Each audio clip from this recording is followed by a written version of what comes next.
Arvind Sanger, managing partner with Geosphere Capital Management, joins us, and today he joins us live from our Mumbai studio, so we don't have to apologize to him for keeping him up late at night. Welcome to Mumbai. What brings you to Mumbai? Well, I guess I'm here actually on a trip going through several cities, including ending up in New Delhi to try to figure out what's going on. You're getting a reality check. Well, yeah, I mean, I guess we've all been doing the hope trade so far. Now it's time to kick the tires and figure out whether or not there is substance behind the hope. So far, the substance has been a little light, and I'm hoping that it is more a question of this new government getting its arms around the situation and figuring out what they need to do, and not that they expect that incrementalism is the order of the day, because incrementalism with such a strong mandate would be frankly very disappointing if that's all that they were planning. Is there some degree of disappointment, I won't say disenchantment, that's a strong word, from the new government, because 2 months into the new regime, the big idea, the big push is missing? Well, I mean, if we're making a short-term trading call, there is. If we are making a call on over the next 5 years, is the government done in terms of being a disappointing government, and therefore we can, we can just pack up our bags and go back home and not worry about India, then I don't think that's the right answer. I think in the short term, the trading risk in the market is up a little bit because there is a hope trade, and the reality is that the earnings are not going to suddenly, surprise on the upside either this quarter that is just, going on, or even this, next quarter, the September quarter. So for this market to keep rallying from here, it needs a little more strength in the visibility of what is already a moderate recovery, but I think we need more than a moderate self-sustaining recovery. And there is, a little more optimism. So there are positives, but I think it would be, frankly, extremely disappointing if this government took this strong mandate and did not take some bold steps in addition to fixing a lot of the wrong stuff. So I think there are two aspects of it. The first aspect, I think the government is clearly, seized off the issues and taking steps to try to correct some of the missteps and some of the policy paralysis. And we're seeing evidence of that, and that's good. Don't get me wrong, that's good. And having an Indian government that works more efficiently and is good. So those are all needed. But in addition, we also need some sowing the seeds of longer term, having more than a recovery to 7%, and for that we need some bold steps, either labor, land acquisition, or some other things that will give us a sense that they're willing to tackle the big issues that will and again it doesn't have to happen right away, but what I'd be disappointed is if we heard after the next state election, because that was the UPA mantra that it will always be after the next state election that they will make the hard decisions.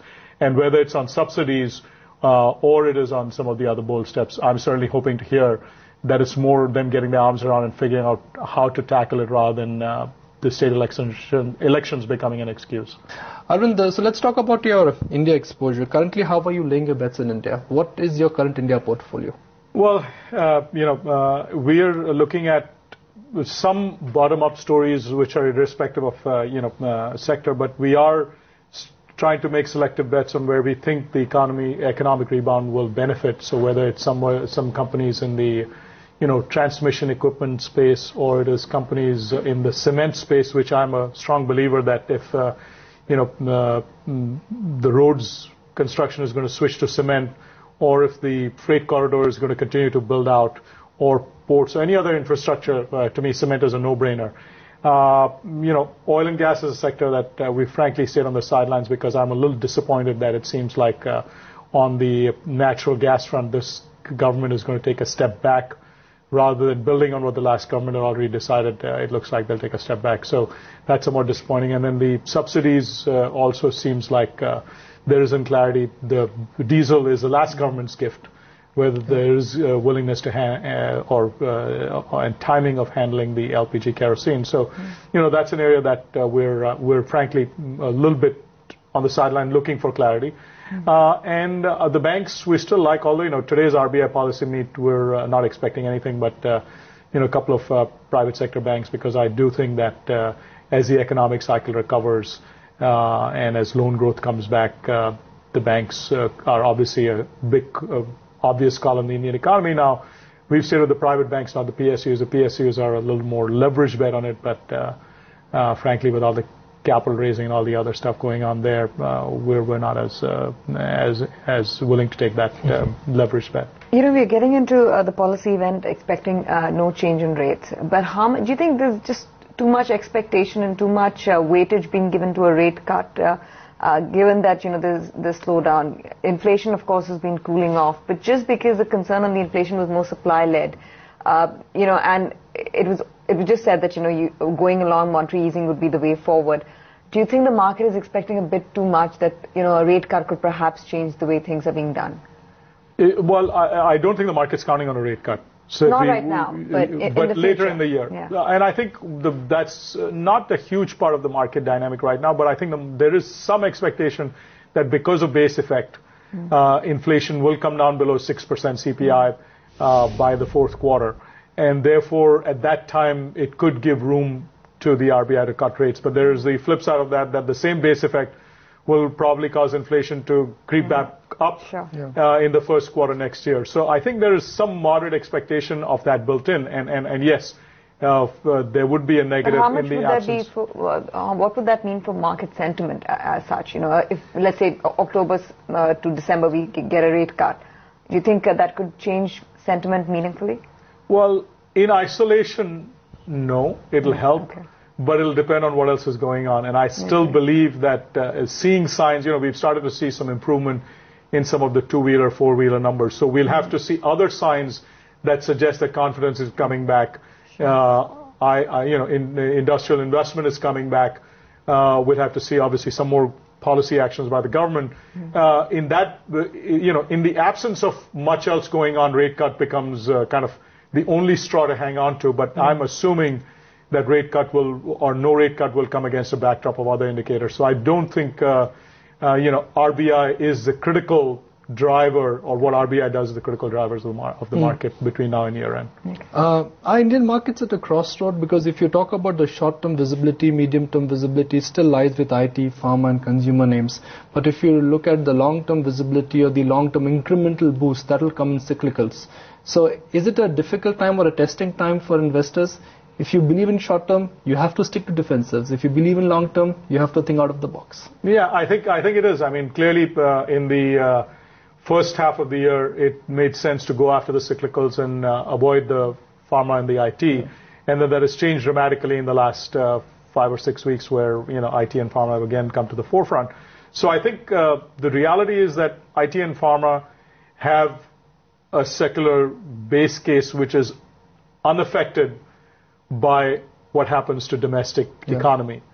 So I think there is a base case where that, those will continue to do fine. But on a relative performance basis, the only way that the domestics take over leadership and outperform is when you see signs that give people confidence that, the economy is going to come back strongly. And frankly, it is really a call on, calendar 15 or FY 16, because over the next couple of quarters, anything that the government does is not going to make a dramatic difference. There is a lag effect, but that would mean that that would be where we would see the big benefit of any action by the government. The mandate you run is that you pretty much are not married to a particular market. You can invest or you can go short on any asset class. That's the mandate you run. So currently as we speak, where are you confident? Are you confident of US growth? Are you confident of Indian growth? Are you confident of European growth? How are you laying your bets? Well, I mean, we invest primarily in cyclical commodity sectors and are not necessarily investing in all sectors. In India, we do a little broader focus on that. But the reality is that in terms of global markets, in metals and mining, we see neither China nor Europe providing any reasons to be optimistic. Energy remains pretty much a US-centric bet because that's where all the growth in energy production, all the companies that are doing creative stuff to create value is based.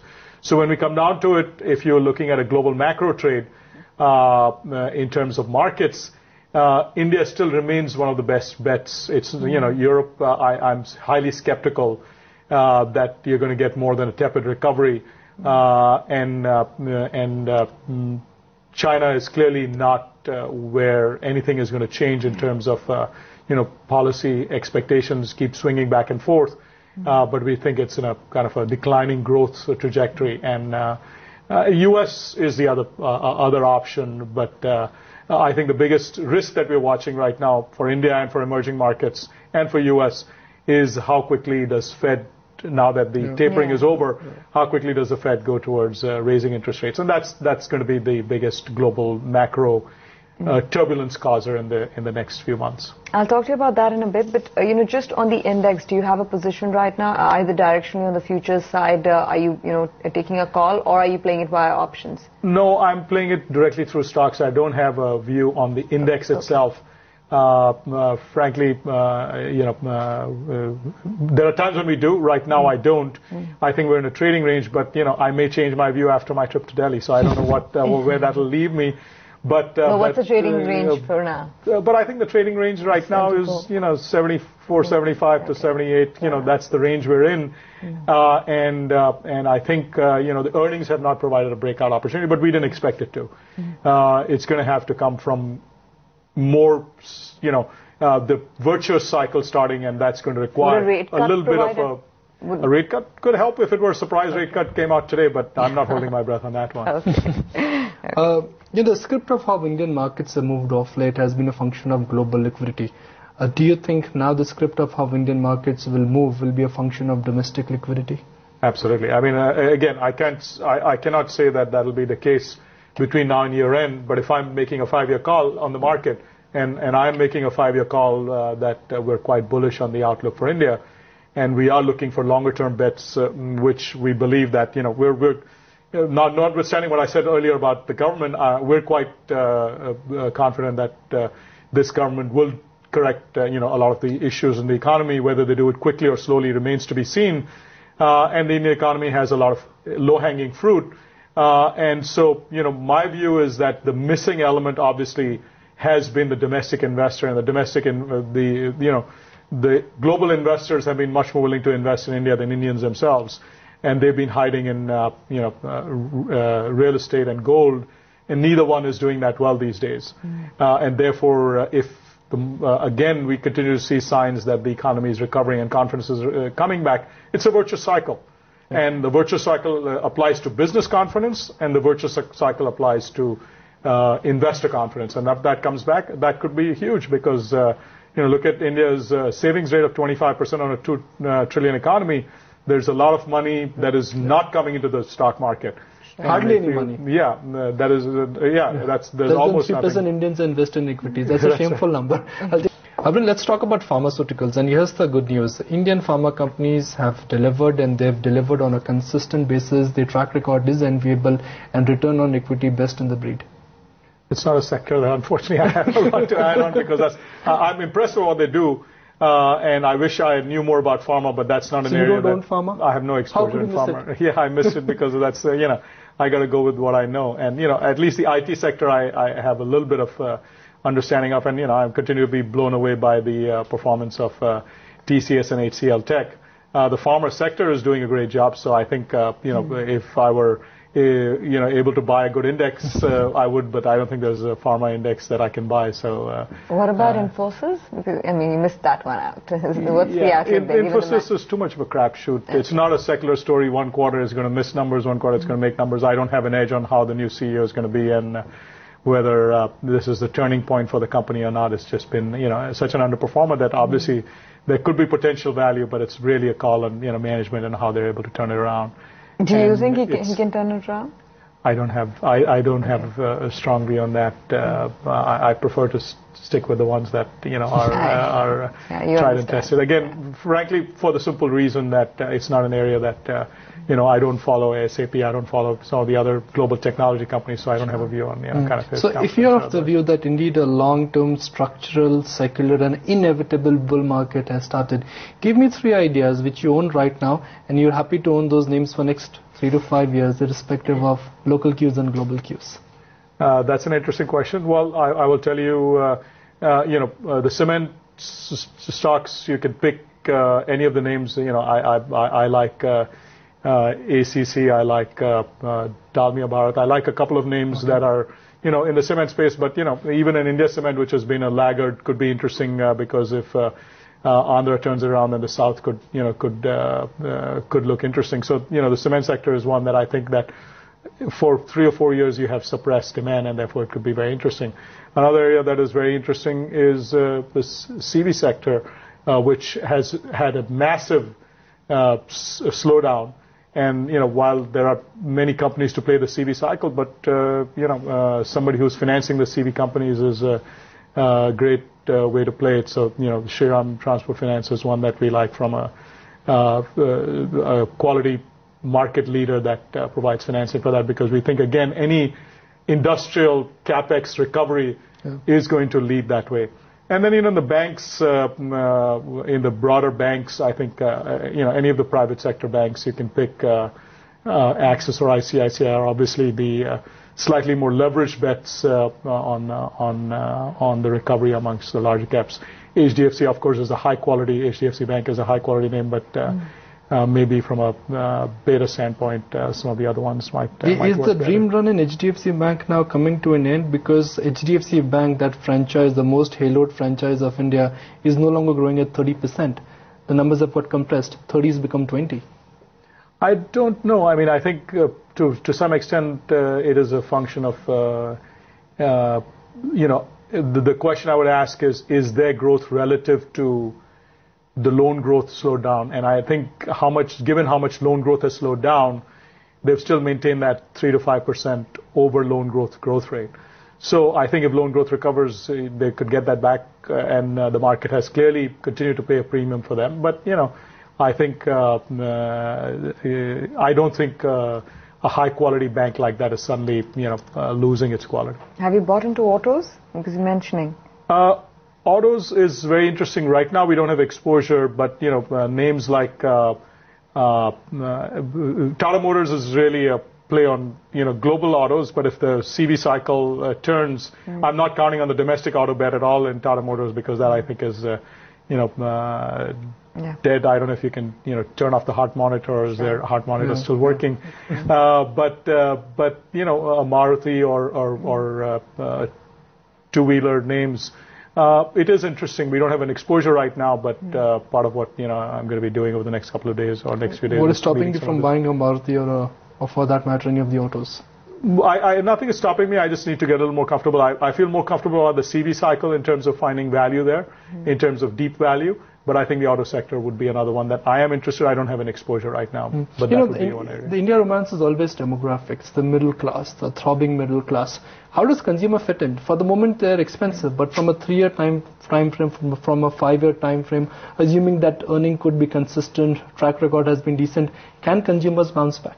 Yeah, I mean, I think consumer. If you look at, let's say, Jubilant, and if you look at the franchise on pizzas, and that has seen a dramatic slowdown in the last year or two in same-store sales growth. So I think that disposable income consumer sector did get hit, but we're now starting to get back into a cycle where, again, the bet in the last few years was to play the rural story. I don't think the rural story is going to go away, but I think the real story is going to be a revival in the urban side of the story. Because if you're going to get a recovery in the Indian economy, you can't get a recovery from rural sector when it's too small a part of the overall GDP. It's going to have to come back from the urban part of the economy, and therefore, plays on that is where I think it could be interesting. What about the broader universe? I know you spoke about some of your large cap ideas. Any mid caps and small caps that you're, studying through in the market right now? Well, I mentioned a couple of names in cement. Dalmia is not exactly a large cap, neither is Shriram Transport. I guess it's probably in between. There are some smaller cap names, but I prefer not to talk about specific names. But I think that the real opportunity is going to be let's take as a large cap, L&T has been a huge relative outperformer. Sure. But if the cycle turns, we'll have to figure out if there's anybody left standing that is a play on the infrastructure cycle. That's why I found cement easier, but there are so many over-levered companies which are all rushing to raise money at valuations which made no sense to us, and most of those offerings are underwater, as we've seen in the last few weeks. But at some point here, there will be some opportunities in power and infrastructure, and it's going to be in some of the mid caps where there's good management and the balance sheets are not completely overshadowed by that. Yeah, let me just trump your bullish argument, and let me trump that bullish argument with just one thesis, which is issuance of fresh paper. I mean, government has been pretty vocal that they want to raise more money via the disinvestment route. Slew of QIPs and FPOs have already come to the market. So do you think somewhere it's the fresh paper which really could disturb the liquidity equilibrium? Well, let me be perfectly cynical. For the government paper, we don't have to worry about private capital getting tied up in that. That'll be taken care of by the LIC and the state bank. So therefore, that's not going to affect the liquidity of the market. The liquidity of the market will be affected by private company issuance, and is that large enough to sink up, the capital coming in? And again, I would go back to the earlier discussion we were having. The domestic money coming in of several $100 million a month or $1 billion plus a month can easily overshadow some of the paper to be absorbed. So when you have a high quality company like an HDFC Bank, which we know is going to do an equity offering at some point in the not too distant future, I think there's enough capital. It's trading at a 15% premium in the in the ADR market. So I don't think that there'll be a difficulty that suddenly that'll turn off the spigot. So I think it's the low quality companies that are coming in that people have bought. That is the spigot going to dry up for some of those when they're not able to deliver? But again, I don't think it's going to sink the market if the overall story is working. All right, Arvind, we'll leave it at that. Great chatting with you. Have a great trip, and hope we can get a sense of what you made from all your meetings here, and hopefully you'll turn more bullish. Okay. He's already bullish, right? He's actually bullish, yeah, but maybe there's more conviction in that bullish stance. Yeah, I'm waiting by the end of this week to go back with more conviction and some more ideas, hopefully. Yeah, okay, we wish you all the best. Thanks very much for joining us this morning. Thank you.